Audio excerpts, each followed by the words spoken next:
డివేట్ అయి మాట్లాడొద్దు, సబ్జెక్ట్ నుంచి డివేట్ అయి మాట్లాడొద్దు. వాళ్ళని బీజేపీ కాగలించుకొని కండువాలు కప్పుకొని పక్క నుండి అధికారాలకు ఇస్తున్నారు.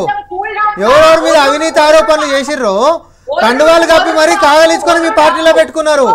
మీరు మాట్లాడేది నేర్పించిన వాళ్ళు దిద్దించిన కాంగ్రెస్ పార్టీ అందుకనే దిద్దుకుంటున్నారు. ఇప్పుడు చెప్పండి.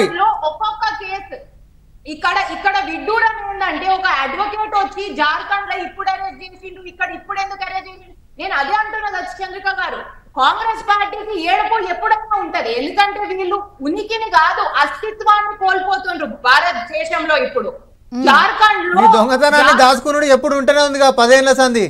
తెలంగాణకు పొడిచిందేం లేదు కాబట్టి ఉన్న నిజాలు కాంగ్రెస్ పార్టీ ముందుకు తీసుకొని పోతా ఉంది. కాదు రచన గారు, ఇప్పుడు ఇందులో కూడా ఫలానికి చేసిన చెప్పనీక ముఖం లేదు మీకు. రామ్మోహన్ ఒక్క నిమిషం. రచన గారు, ఇందులో కూడా 2 పాయింట్లు కనిపిస్తున్నాయి కదా. ఒకటి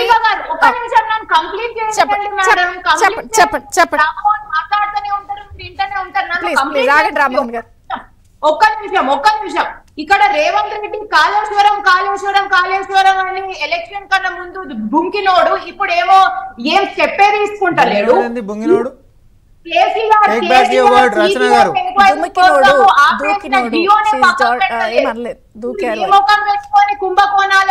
మీరు అప్డేట్ లో లేకపోతే మేమేం చేయలేము.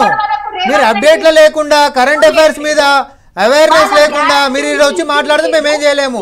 తెలుసుకొని మాట్లాడండి. విచారణ విజిలెన్స్ చేస్తుంది. 100 మందితోటి ఎన్డీఏ టీం విచారణ చేస్తా ఉంది. ఏం సోయలేదు మనకి. మనం రావాలి, మాట్లాడాలి, వాట్సాప్ ఫార్వర్డ్లు చదివి వినిపించి పోవాలి.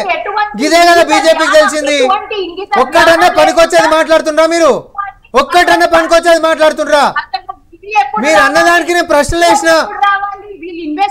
జస్ట్ ఎన్నికల కంటే ముంగట ఈ హైడ్రామా ఎందుకు క్రియేట్ చేస్తున్నారు అంటే మీ దొంగతనం బయటపడ్డది కాబట్టి. అవినీతి పరులను మొత్తము కండువాలు కప్పి పార్టీలో పెట్టుకున్నటువంటి వీళ్ళు ఈ రోజు నీతులు చూపుతూ చెప్తారు.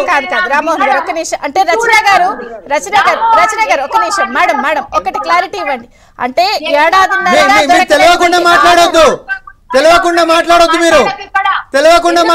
ఏది పడతాడు మాట్లాడొద్దు. ఓకే, వాట్సాప్ ఫార్వర్డ్లు చదవకండి రచన గారు. మీరు దయచేసి వాట్సాప్ ఫార్వర్డ్లు చదవకండి. You're an advocate. నేను చెప్తున్నా, కంటెంట్ తోటి మాట్లాడండి. విచారణ ఏం జరుగుతలేదు. కాళేశ్వరం వదిలిపెట్టినరా? ఇదే బీజేపీ అనుకుంటురా వదిలిపెట్ట నీకే, లేకపోతే కొమ్ముగా నీకే? ఇదే కాళేశ్వరం కుంభకోణంలో కాంట్రాక్టర్లు ఎవరైతే అవినీతి ఆరోపణలు ఉన్నాయో వాళ్ళు ఈ రోజు బీజేపీ కూడా ఎలక్టోరల్ బాండ్స్ ఇచ్చింది అబద్ధమా?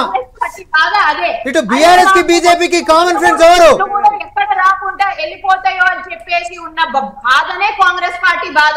బీఆర్ఎస్ పార్టీ ఇంతసేపు మాట్లాడినావు, ఇంతసేపు మాట్లాడితే ఒక్కటన్నా పనికొచ్చేది. రచన గారు ఒక పాయింట్ అండి. రచన గారు ఒక పాయింట్. ఇందులో 2 పాయింట్లు, ఒక పాయింట్ కూడా కాదు 2 పాయింట్లు. వారు అంటున్నారని కాదు, చూసే వాళ్ళకి కూడా ప్రజలకు కూడా ఈ రాజకీయం ఈ చూస్తున్నప్పుడు ఒకటి అర్థమవుతుంది. మీరు వాళ్ళ పార్టీకి సంబంధించి బీఆర్ఎస్ నుంచి తెచ్చుకున్న అభ్యర్థుల్ని తెచ్చుకుని టికెట్లు ఇస్తున్నారు. ఒకటి అలా కకావికలం అవుతోంది.